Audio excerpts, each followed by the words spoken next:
You know what's crazy? As much as I used to be outside, like I used to be in these streets, for real, I don't miss it at all. I don't miss not one moment. I don't miss anything at all. Cause like, people will still hit me up. They like, oh, you want to hang out? It's like old friend. I'm like, nah, like I'm not even going to be the friend you want to hang out with anymore. Like, I don't want to sit down and drink until I'm drunk. I don't want to sit down and talk about what you did last week or what man is inside of you this week. Like, I don't care about none of that. Like, I'm just too realistic to keep playing house, to keep playing jester. I'm not doing that. 9 times out of 10, regular friends are doing things that are not in accordance with the Lord. And I'm going to be like, yo. So I'm definitely not the person you want to invite out anymore, because I'm not. I can't. It's just, I'm not feeling it. I can't keep continuing on. You know, the world is getting different. It's changing.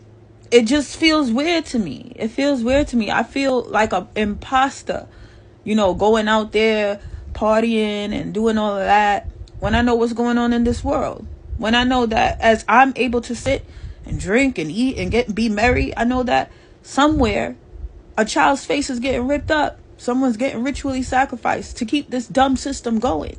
So no, I don't want to participate. I don't care what nobody says. There's nothing mentally wrong with me for caring about others. There's nothing mentally wrong with me.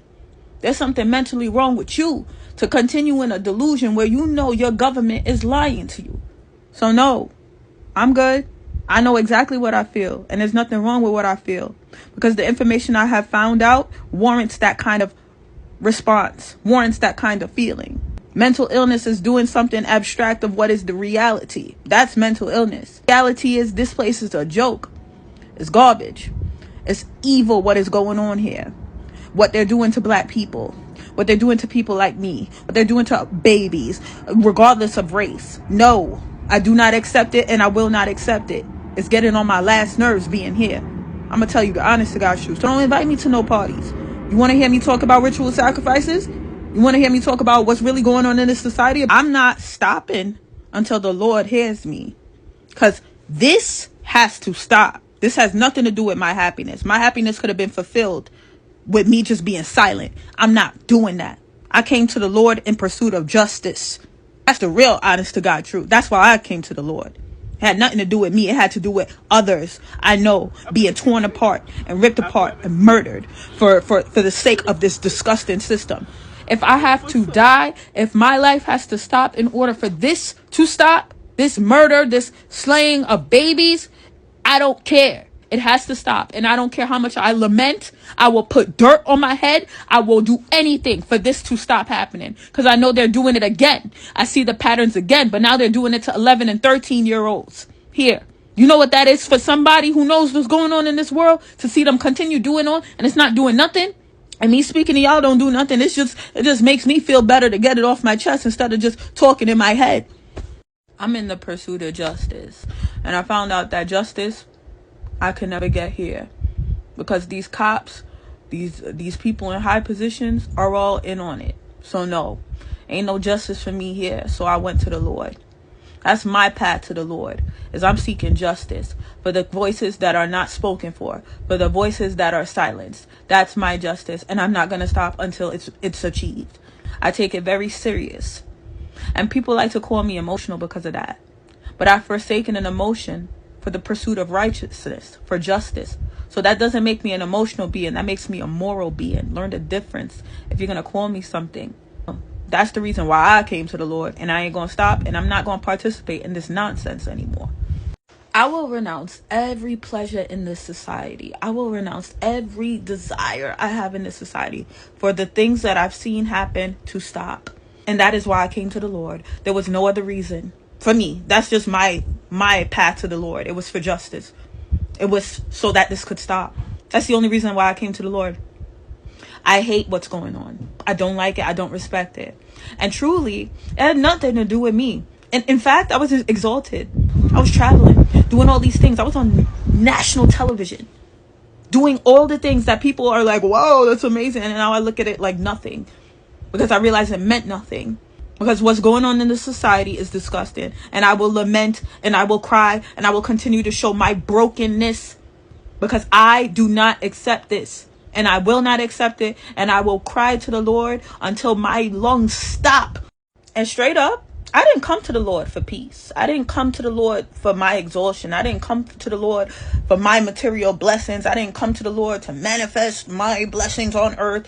None of that. None of that. I came straight to the Lord because I knew the Lord could deal the justice that needs to be dealt on these murderers, these dogs of this world that are doing the most disgusting, heinous stuff to our babies, to babies.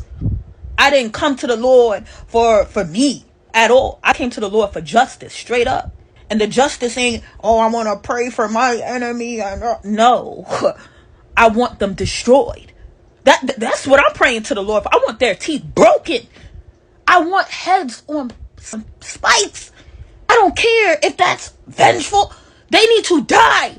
That's why I came to the Lord. I'm going to keep it straight up. I'm going to keep it a whole buck with y'all. That's why I came to the Lord. Don't ever get it twisted. It's not no love and peace over here. Nah, you got it messed up. I never came to the Lord for that. Oh, straight up, I win the lotto. I'm giving it away. I don't want nothing. Nothing.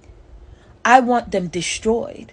I want to see the blood pour on the streets of these dogs who have been doing this to babies because they didn't have any kind of sympathy for children, babies who come in the world like, hey, help me, I don't know what's going on, and you just gonna rip their face? No, I'm not praying for them. I want them destroyed. And that's it. I want them condemned. I want them in hell. That's it. Yo, wow. I ask people, why did you come to the Lord? What brought you to the Lord? Just to see if I'm going crazy. And most people, it's for themselves. Man, I came to the Lord for justice. I did not come to the Lord for my exhaustion, my blessings, manifesting money or nothing like that. No. No, sweetheart. I didn't come to the Lord to pray for these folks. I ain't praying for no enemy. I want their heads on sticks. I want to see these dogs and their puppies' blood all over the street. I ain't come for nothing else other than that. That's what y'all need to understand about me. So people like to call me aggressive. You're darn skippy, I'm aggressive. I came here for the voices that were silenced, the bird papers that blow in the wind, the people that don't get to talk anymore because they were murdered by the dogs of this world. That's why I came to the Lord, to keep it a whole deal with Holyfield buck with you. I pray to see people burning, these demons burning. That's my prayers. That's the type of time I'm on. I don't pray for my enemy. I ain't praying for them. Just like Jesus came and said, he didn't come to pray for the world. He came to pray for those who his father gave to him. I ain't praying for the world. The world could burn. That's how I feel. And you want to call me vengeful for that? Well, we'll have that same strength for the people that kill and murder kids. Because for these black babies, it's silence. It's crickets for that. Ain't nobody got nothing to say. But when somebody says something for them, it's, oh, that person is evil, vengeful. Well, even the good Lord had to repent from evil. So what's up? I want to see your heads get chopped off. I want to see the guillotine. That's what I pray for. You pray for blessings. Pray for this material dead item? No. You Jewish people who have been doing this, you Muslim people who've been doing this, you Christian people who have been doing this, you Jehovah Witness who've been doing this, you will pay. Because let me tell you something. My Father is going to hear me, and I'm going to tell on all of you, and I'm not going to stop. I want to see Barbara and Ken and Joe and Bobby suffer. How we've been suffering for years. How these babies have been suffering in these tunnels for years. I want to see you guys suffer. And I won't be appeased until that happens, honestly. So I'm going to keep lamenting and praying for that. I want to see the dogs and the puppies of this world cry. Cry so much that their tears fill the oceans. The way they've thrown black bodies into them for years. Ponds, throw them into ponds, lakes, and all of that. I can't wait till the ocean is filled with your salty tears, you dogs, and I want your puppies in there as well. I do not care, and this is what I pray for. If I am wrong, God forgive me. And no, I do not pray for your blessings. I pray for the destruction. I pray for the blessings of the children of Israel. I pray for the blessings of the children of the holy people. I pray for the blessings of the Gentiles who have never been participants in your disgusting society. I pray for them. I do not pray for the dogs and the puppies of this world. And I will not apologize for that.